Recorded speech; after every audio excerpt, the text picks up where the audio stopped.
आप। स्वागत है आपका अपनी केमिस्ट्री की क्लास में। कुछ जो मैंने लास्ट वीडियो में आपको बताया था विलयन की अभिक्रियाएं शुरू करी थी, उसमें मैंने दो चीज़ें आपको डिस्कस कर दी थी। कौन कौन सी चीज़ें की थी? एक तो मैंने आपको बताया था कि द्रव्यमान प्रतिशत क्या होता है, ठीक है ना। द्रव्यमान प्रतिशत क्या था? WA/WA प्लस WB, यानी विलेय का भार बटे विलयन का भार गुणा 100। और दूसरी चीज़ मैंने आपको बता दी थी मोलभिन। मोलभिन क्या थी? अवयव के मोल बटे कुल मोल, एक्स से डिनोट किया था हमने। दो चीज़ें मैंने आपको बता दी थी विलयन में अभिक्रिया के लिए। अब बाकी कुछ चीज़ें हम इस वीडियो में डिस्कस करेंगे, ठीक है ना। तो अगला अपना जो विलयनों में अभिक्रिया से संबंधित चीज़ है वो है मोललता। मोलैलिटी स्मॉल m से इसको डिनोट करते हैं। ये क्या होती है? 1000 ग्राम विलायक में उपस्थित विलेय के मोलों की संख्या को मोललता कहते हैं, ठीक है ना।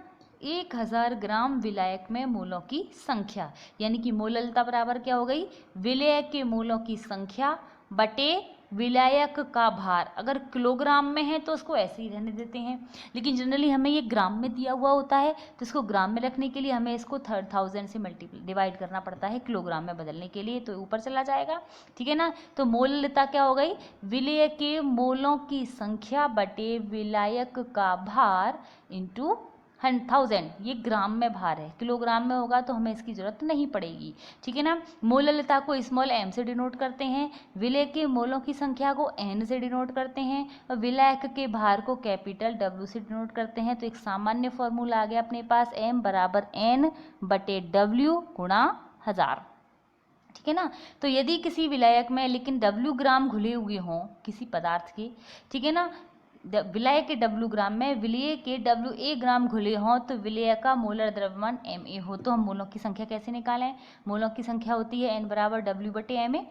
तो इस n की जगह हम ये वैल्यू रख दें, n की जगह पर क्या रख दें? WA बटे MA। तो अपने पास एक फॉर्मूला आ जाएगा m बराबर WA बटे MA, n की जगह रख दिया, इंटू 1000 अपॉन WG, यानी ये तो हो गया विलेय का भार ग्राम में गुणा 1000 बटे ये हो गया अणुभार या मोलर द्रव्यमान, और ये हो गया ग्राम में विलायक का भार।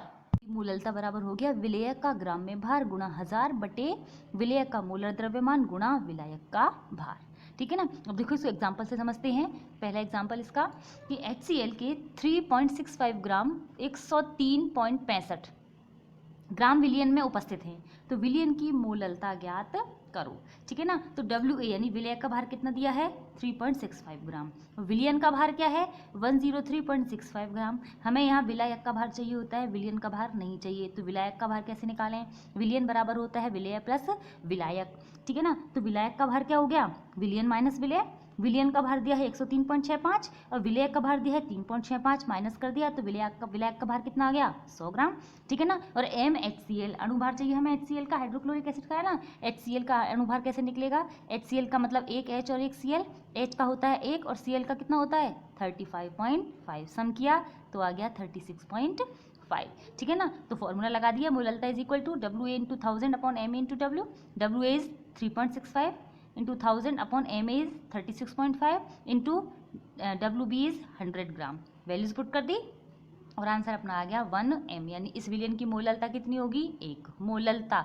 1 मोललता का अर्थ हुआ कि 1 किलोग्राम विलायक में विलेय का 1 मोल उपस्थित है, ठीक है ना। समझ में आ गया? यहाँ विलायक का हम ग्राम में लेते हैं, ठीक है, कि 1 किलोग्राम विलायक में विलेय के मोलों की संख्या कितनी है? 1 है, इसका मतलब उस विलयन की मोललता 1 है, ठीक है ना। या फिर मैं ये कहूँ कि अगर किसी विलयन की मोललता 0.1 m है, इसका मतलब क्या हुआ कि उस विलयन में 1 किलोग्राम विलायक में 0.1 मोल विलेय का उपस्थित है।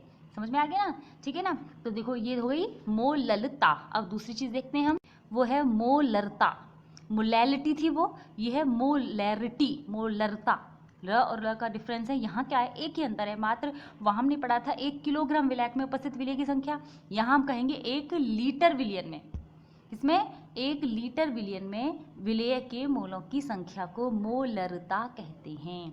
यानी कि मोलरता बराबर हो गया विलेय के मोलों की संख्या गुणा 1000 बटे विलयन का आयतन। विलायक के बाहर की जगह यहाँ आ गया विलयन का आयतन, इतना सा ही अंतर है बस, ठीक है। यानी कि मोलरता बराबर हो गया मोलों की संख्या n बटे v। अगर ml में लेते हैं तो 1000 का गुणा कर देंगे, और अगर लीटर में ही लेते हैं तो ये n बटे v ही रहता है, ठीक है ना। लेकिन हम जानते हैं n बराबर क्या होता है, w बटे m, यानी दिया गया ग्राम में भार बटे मोलर द्रव्यमान, तो इसको रख दिया तो अपना फॉर्मूला बन गया मोलरता इज इक्वल टू विलेय का दिया गया ग्राम में भार गुणा 1000 बटे विलेय का मोलर द्रव्यमान गुणा विलयन का आयतन ml में, ठीक है ना। ये चीज़ याद रखनी है, अगर ml में लिखते हैं तो ही 1000 यहाँ मल्टीप्लाई होगा, इसको लीटर में लेते हैं तो यहाँ 1000 लिखने की आवश्यकता नहीं होगी, ठीक है। m is equal to WA into 1000 upon MA into V in ml, ठीक है। इसको भी एग्जाम्पल से देखते हैं। देखो बच्चों, किसी 200 ml विलयन में KOH के 2.8 ग्राम घुले हुए हैं, तो विलयन की मोलरता ज्ञात करो।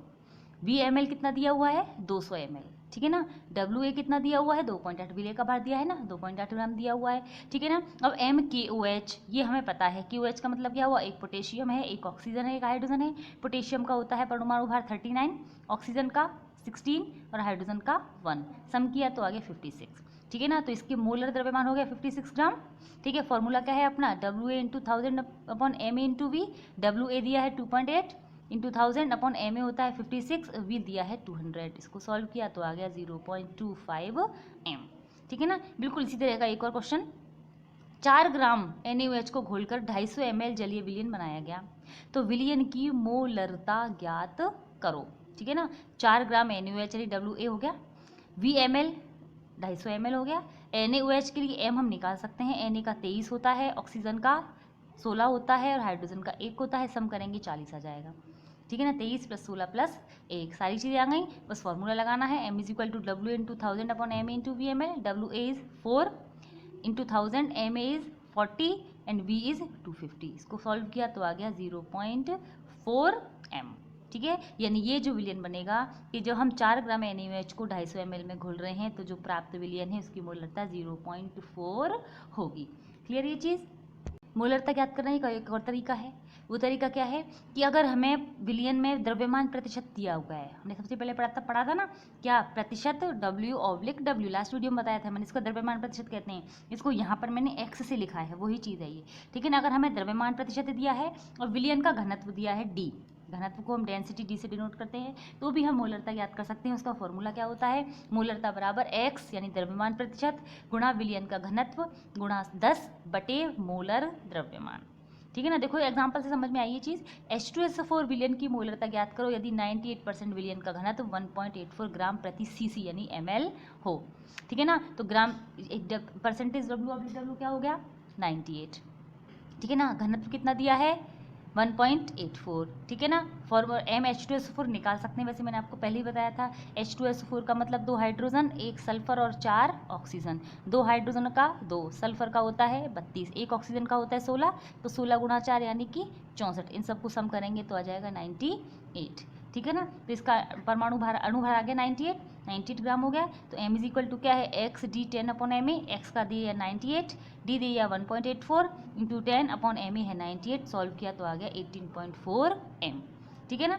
कल क्लियर ये चीज़, ठीक है। और देखो एक चीज़ और होती है कि अपने पास अगर विलयन दिया गया है कि अपने पास कोई m1 सांद्रता का V1 आयतन है, ठीक है ना, और हम इसको इसमें जल मिलाकर इसमें विलायक मिलकर इसका आयतन अगर V2 कर दें तो इसकी नई मोलरता क्या होगी। तो हमें एक चीज़ ये याद रखनी है बच्चों कि जब हम किसी विलयन का तनुकरण करते हैं तो इसमें मोलों की संख्या कभी नहीं बदलती, केवल आयतन बदलता है। तो मोलों की संख्या नहीं बदलती, मोलों की संख्या फिक्स है, लेकिन आयतन बदल गया इसलिए मोलरता बदल जाएगी। और इसके लिए हम फॉर्मूला हमेशा काम में लेंगे, क्या, M1V1 is equal to M2V2। मोलों की संख्या समान है कि कुल मोलों की संख्या आ रही है, ठीक है ना। ये क्या है, ये तो है तनुकरण से पूर्व, है ना, और ये हो जाएगी तनुकरण के पश्चात, बाद में कि हमने कितना उसका आयतन बढ़ा दिया था, ठीक है ना। देखते हैं इसको भी कि या जब किसी सांद्र विलयन का तनुकरण किया जाता है तो विलेय की मोलों की संख्या समान रहती है लेकिन मोलरता बदल जाती है, ठीक है। इसका मतलब क्या हुआ, M1V1 is equal to M2V2, ये सांद्र विलयन था यानी तनु करने से पहले था, और M2V2 क्या हो गया, तनु करने के बाद, ठीक है ना। देखो इसको एग्जांपल से देखते हैं कि H2SO4 के 10 m विलयन का को कितना आयतन लिया जाए 10 m विलियन का कितना आयतन लिया जाए कि 2 m विलियन के 500 ml बन जाएं। ठीक है ना। सांद्र विलियन की मोलरता दी हुई है, आयतन पूछा है, और तनु जो विलियन हो गया उसका कितना हो गया, 2 m हो गया। 2 m तनुता हो गई ना, उसके कितने करने हैं, 500 ml करने हैं। 3 चीज़ें दी हुई, एक निकालनी है। ठीक है ना। m1 दे रखा है 10 m, m2 दे रखा है 2 m, v1 हमको कैलकुलेट करना है, v2 दे रखा है 500 ml। ठीक है ना। तो m1 v1 is equal to m2 v2 से m1 का मान 10, v हमने v ही रख दिया 2 इंटू 500, तो v की वैल्यू आ गई 100 ml। ठीक है ना। इसका मतलब क्या हुआ कि हम 10 m विलियन के 100 ml लें और उसको 500 ml कर दें तो उसकी मोलरता कितनी हो जाएगी, 2 m हो जाएगी। ठीक है ना। और देखते हैं, देखिए कैसे कर सकते हैं हम इसको, कि हमने एक और एग्जांपल लिया है कि 250 ml तो 6 MHNO3 के हैं और 350 ml 8 MHNO3 के। समझ में आ रही है चीज़, दो अलग अलग तरीके, एक ही विलियन है, पदार्थ एक है लेकिन उसकी अलग अलग सांद्रता वाले 2 विलियन हैं, उनकी मात्राएं भी अलग अलग हैं। ठीक है। तो उनको मिलाकर 3 m विलियन बनाने के लिए कितने जल की आवश्यकता होगी। समझ में आ रहा है क्या चीज़ है, कि हमारे पास एक तो HNO3 है जिसकी सांद्रता 6 m है ना। दूसरा HNO3 है जिसकी सांद्रता 8 m है। 6 m वाले का हमने 250 ml ले लिया और 8 m वाले का 350 ml ले लिया। कितना ml हो गया, ये हो गया अपना 600 ml। ठीक है ना। अब हमसे क्वेश्चन ये किया गया है कि ये जो विलियन हमने मिला दिए, इन दोनों के 600 ml मिला दिए, तो इसको हम मिलाकर ये 3 m हो जाना चाहिए। तो इसके लिए इसमें हमें कितना पानी और मिलाना पड़ेगा। ठीक है ना। तो सबसे पहले तनुकरण से पहले ये 2 विलियन मिलाए हैं तो अपना एक नया फॉर्मूला बनेगा, क्या कि m1v1 प्लस m2v2, ये हो गया m1, ये हो गया m2, ये हो गया v1 और ये हो गया v2। ठीक है ना। और ये 3m है, इसको हम m3 कह दें या परिणामी विलियन की मोलरता कह दें इंटू v। ठीक है ना। तो यहाँ हम रखेंगे m1 क्या है 6, v1 क्या है 250 प्लस m2 क्या है 8, v2 क्या है 350। ठीक है ना। और हमें m क्या चाहिए 3, v हमको कैलकुलेट करना है। समझ में आ गई ना चीज़। तो देखो हमने ये किया है m1 v1 plus m2 v2 is equal to mv, m1 v1 m2 v2 3 into v, ये आ गया 4300। ठीक है ना, 4300। ठीक है। तो v बराबर हो गया 4300/3, तो इसका आंसर आ गया 1433.3 ml। टोटल सॉल्यूशन इतना होना चाहिए, लेकिन इन दोनों को मिलाने से 600 ml तो पहले ही हो चुका था। ठीक है ना। तो 600 ml तो अपने पास है, टोटल इतना होना चाहिए, तो इसमें कितना पानी मिलाना पड़ेगा, 1433.3 में से 600 ml को माइनस कर देते हैं तो हमें इसमें 833.3 ml जल मिलाना पड़ेगा। समझ में आ गई चीज़। इस तरीके से अगर हम किन्हीं भी 2 या 2 से अधिक सांद्रताओं वाले विलियनों को आपस में मिलाते हैं तो जितने विलियनों को मिलाया जाता है उनके m1 और v1 को गुणा m और v को मल्टीप्लाई करके उनको जोड़ते हैं, पहले उनको परिणामी के बराबर कर देते हैं, क्योंकि इनमें कुल मोलों की संख्या इसमें उपस्थित मोलों की संख्या के समान ही होती है। क्लियर। अगली जो अपना सांद्रता का पद है वो नॉर्मलता यानी नॉर्मेलिटी। ठीक है। नॉर्मेलिटी इसको हम n से डिनोट करते हैं। इसकी डेफिनेशन बताती हूँ। इसमें एक नई चीज़ आएगी बच्चों, तुल्यांकी भार, तुल्यांकी संख्या। ये क्या होती है, किसी 1 लीटर विलियन में उपस्थित विलेय के ग्राम तुल्यांकों की संख्या को नॉर्मलता कहते हैं। ठीक है ना। अभी मोलरता में मैंने आपको क्या बताया था, देखो बच्चों, मोलरता में मैंने आपको बताया था कि 1 लीटर विलियन में उपस्थित विलेय की मोलों की संख्या को मोलरता कहते हैं। यहाँ मैंने क्या कह दिया, किसी 1 लीटर विलेय में उपस्थित विलेय की ग्राम तुल्यांकों की संख्या को नॉर्मलता कहते हैं। एक ही अंतर है बस, यहाँ तुल्यांकों की संख्या ली है या मोलों की संख्या ली है। ठीक है ना। तो देखो इसके लिए क्या करें हम, विलेय की ग्राम तुल्यांकों की संख्या बट्टे विलियन का आयतन लीटर में, और अगर ml में कर दिया है तो ऊपर हमें 1000 से गुणा करना पड़ेगा। अभी यह नई चीज़ आ गई है, ग्राम तुल्यांकों की संख्या कैसे ज्ञात की जाए। इसके लिए हम निकालते हैं विलेय का ग्राम में भार बटे विलेय का तुल्यांकी भार। ये चीज़ नई है बच्चों अब। ठीक है ना। मैं इसको बताऊंगी, पहले इस फॉर्मूला को कंप्लीट कर लेते हैं। तुल्यांकी भार को हम ई से डिनोट करते हैं, कैपिटल ई से। तो इस तुल्यांकों की संख्या हो गई WA/EA। तो तुल्यांकों की संख्या की जगह हमें रख दें विलियन के आयतन को V से डिनोट करते हैं, तो अपना फॉर्मूला बनेगा नॉर्मलता बराबर विलेय का ग्राम में भार गुणा 1000 बटे विलेय का तुल्यांकी भार गुणा विलियन का आयतन ml में। ठीक है। तो नॉर्मलता का फॉर्मूला बन गया WA × 1000/EA × V ml, और इसको V लीटर होगा तो 1000 को हटा दिया जाएगा। ठीक है ना। अब देखो तुल्यांकी भार क्या होता है बच्चों, बहुत इंपॉर्टेंट चीज़ है ये। तुल्यांकी भार का मतलब होता है कि परमाणु या अणु का भार बटे उस पर आवेश कितना आ सकता है। ठीक है ना, कितना आवेश उस पर आ सकता है। ठीक है ना। कैसे निकालते हैं इसको, जैसे मान लीजिए देखिए मेरे पास NaOH है, इसका अणुभार तो होता है 40, अभी बताया था मैंने आपको। मोलर द्रव्यमान इसका क्या है 40 ग्राम। अब इस पर आवेश कितना है, इसके लिए आपको ये पता होना चाहिए मैं अगले वीडियो में वैसे आपको और अच्छी तरह समझाऊंगी इनको कि इनका सूत्र कैसे निकाले जाते हैं। 10th में थोड़ा बहुत पढ़ा है कि अगर इसको हम आयनित करते हैं तो ये किस में आयनित होगा, Na+ और OH- में, ठीक है ना। तो इस पर आप किसी भी एक आवेश को पहचान लो, या तो धनावेश को या ऋणावेश को, उनकी संख्या हमेशा बराबर होगी, जितना धनावेश होगा उतना ही हमेशा ऋणावेश पाया जाता है। तो इस पर धनावेश या ऋणावेश की संख्या कितनी है, 1। आवेश की संख्या कितनी हो गई, 1, ठीक है ना। तो इसका अणुभार कितना निकाला हमने, 40 बटे इस पर आवेश कितना आ रहा था, 1 से भाग लगाया तो इसका तुल्यांकी भार भी आ गया 40, ठीक है ना। इस पर एक आवेश था तो इसकी मोलर द्रव्यमान और इसका तुल्यांकी द्रव्यमान बराबर आए हैं।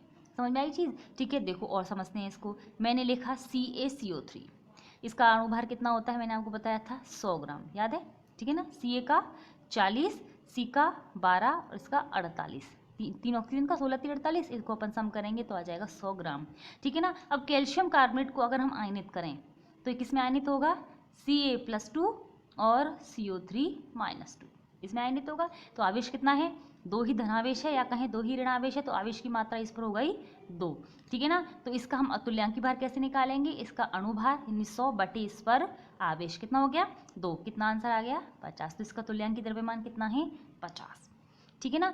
ये अब मैं कहूँ केवल मुझे कैल्शियम के तुल्यांकी भार की जरूरत है, तो कैल्शियम का तुल्यांकी भार कैसे निकालेंगे, कैल्शियम का परमाणु भार कितना था 40, आवेश कितना आ रहा है इसके पर 2, तो इसका तुल्यांकी भार कितना आ गया 20।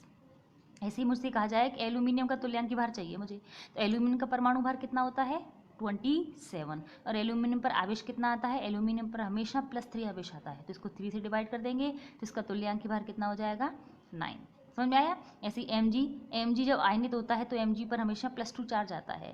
Mg का परमाणु भार कितना होता है 24, 2 का भाग लगाएंगे कितना आ जाएगा 12, ठीक है ना। मैं आपसे कहूँ H2SO4 का तुल्यांकी भार ज्ञात करना है मुझे, तो H2SO4 का अणुभार कितना बताया था मैंने अभी थोड़ी देर पहले बताया था 98 ग्राम, है ना। इस पर आवेश कितना आएगा, आवेश को निकालने के लिए इसको आयनित करो।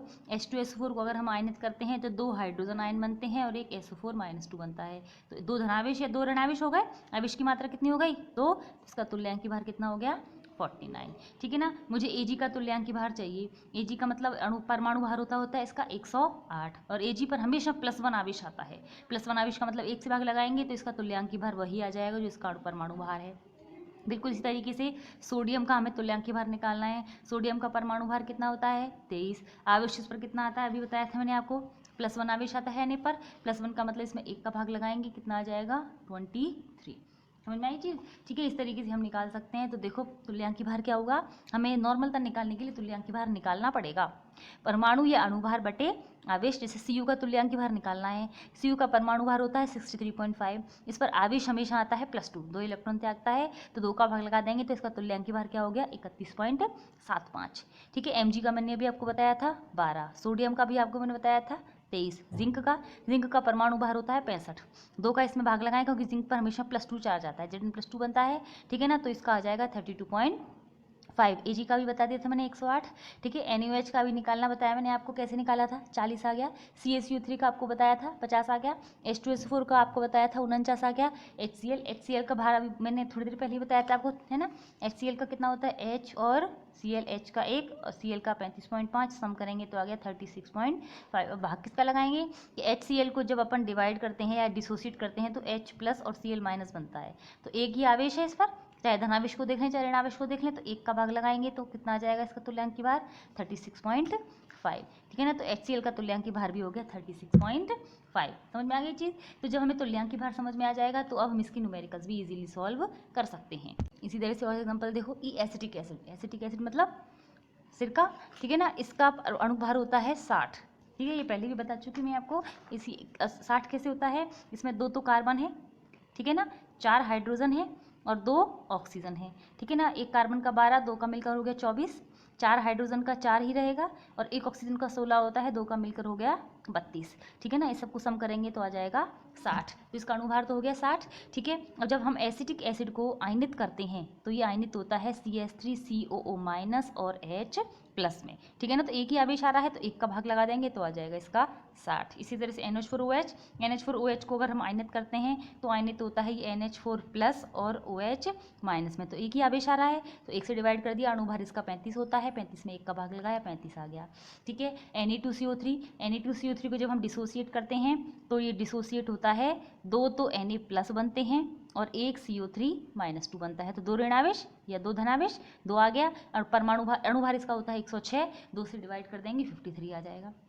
NH4Cl, NH4Cl को अगर हम डिवाइड करें या इसको डिसोसिएट करें तो डिसोसिएट होता है NH4 प्लस आयन और Cl माइनस में, एक ऋणावेश है एक धनावेश, तो इसके अणुभार में एक का भाग लगाएंगे, अणुभार इसका 53.5 है, एक का भाग लगाया 53.5 आ गया, ठीक है ना। तो इस तरीके से हम इनके तुल्यांकी भार ज्ञात कर सकते हैं। अब देखें इसका न्यूमेरिकल देखते हैं कि 5 लीटर जल में 4.9 ग्राम H2SO4 घोले गए तो विलयन की नॉर्मलता ज्ञात करो, ठीक है ना। क्या दिया है, V बराबर 5 लीटर और WA बराबर 4.9 ग्राम। हम H2SO4 का E अभी मैंने आपको निकालना सिखाया था 49 होता है, तो नॉर्मलता क्या होती है, ये लीटर में दिया गया है, इसे देखो 1000 से मल्टीप्लाई नहीं किया, WA upon EA into V litre.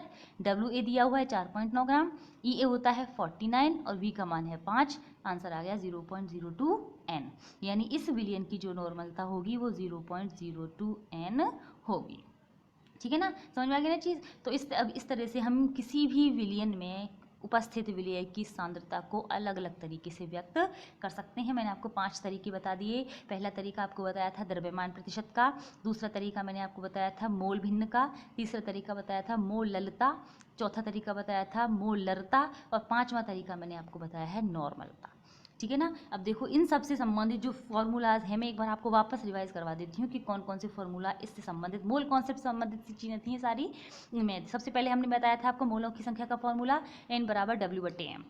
फिर दूसरा बताया था मोलों की संख्या निकालने का NTP STP पर अगर आयतन दिया हो तो VSTP/22.4 लीटर या VSTP ml में दिया हो तो 22,400। अगला तरीका मैंने आपको बताया था मोलों की संख्या बराबर कणों की संख्या बटे अवोगाद्रो संख्या, ठीक है। अगर हमें ग्राम प्रति लीटर में सांद्रता दी हुई है, ठीक है ना, ज्ञात करनी है तो मोलरता से कैसे ज्ञात करें कि मोलरता को मोलर द्रव्यमान से गुणा कर दो तो हमें ग्राम प्रति लीटर में सांद्रता प्राप्त हो जाएगी। फिर हमने ज्ञात किया था द्रव्यमान प्रतिशत। द्रव्यमान प्रतिशत का फॉर्मूला हमने पढ़ा था विलय का भार बटे विलयन का भार गुणा 100, ये विलय का भार ये विलयन का भार, ठीक है। मोल भिन्न कैसे ज्ञात की थी, मोल भिन्न ज्ञात करने का तरीका था अवयव के मोल बटे कुल मोल, ठीक है। और एक चीज़ और बता दी थी मैंने कि एक मिश्रण में जितने भी अवयव होते हैं सभी की मोल भिन्नों का योग हमेशा 1 होता है। फिर मोललता बता दी मैंने आपको, मोललता बराबर WA गुणा 1000 बटे MA गुणा W, ठीक है ना। विलायक का भार, ये विलय का भार, ये विलायक का भार और ये विलय का मोलर द्रव्यमान। मोलरता की तो भार की जगह पर आ गया आयतन, इतना सही अंतर है, केवल भार की जगह पर आ गया आयतन। तो इन दोनों सूत्रों से हम मोलरता और मोललता का संबंध भी निकाल सकते हैं कि मोलरता में जब मोललता का भाग लगाएंगे तो WA से WA कट जाएगा, MA से MA कट जाएगा, 1000 से 1000 कट जाएगा, केवल VML बटे W ग्राम रह जाएगा, यानी विलायक का भार बटे विलयन का आयतन, ठीक है। मोलरता निकालने का एक और सूत्र बताया था मैंने आपको, द्रव्यमान प्रतिशत गुणा घनत्व गुणा 10 बटे मोलर द्रव्यमान, ठीक है। तनुकरण अगर कर दिया जाए तो इसका फॉर्मूला मैंने आपको बताया M1V1 बराबर M2V2, या दो से अधिक हमने विलयनों को मिला दिया है तो उतनी ही बार उनके M और V को मल्टीप्लाई करके जोड़ देंगे और परिणामी सांद्रता और मोलरता की गुणा कर देंगे, बराबर कर देंगे। नॉर्मलता का फॉर्मूला मैंने आपको बता दिया WA गुणा 1000 बटे EA गुणा VML, और लीटर में है तो 1000 को हटा दिया जाता है, ठीक है ना। अब एक चीज़ और है कि मोलरता और मोललता की जो संबंध है ना, एक तो संबंध मैंने आपको बता दिया मोलरता बटे मोललता बराबर होता है विलायक का भार बटे विलयन का आयतन, और दूसरा तरीका क्या है कि अगर हमें घनत्व दिया गया है, ठीक है ना, मोलरता दी हुई है, मोललता ज्ञात करनी है, ठीक है ना, और विलयन का घनत्व दिया हुआ है तो सीधा सा फॉर्मूला है मोललता बराबर मोलरता बटे घनत्व माइनस मोलरता गुणा मोलर द्रव्यमान विलय का द्रव्यमान बटे 1000, या इसका उल्टा कि हमें मोलरता ज्ञात करनी है, मोललता दी हुई है तो इस डी को इधर ले जाएं, है ना, इस डी को इधर ले जाएं, क्या होगा M बराबर क्या हो जाएगा M गुणा D बटे 1 प्लस, ये माइनस में था ना, 1 प्लस M यानी मोललता है, ये मोलरता थी, ये मोललता है, गुणा MA मतलब आणविक द्रव्यमान या मोलर द्रव्यमान बटे 1000। तो इस तरीके से इन सूत्रों की सहायता से हम किसी भी विलयन की सांद्रता ज्ञात कर सकते हैं किसी भी पद के रूप में। Thank you.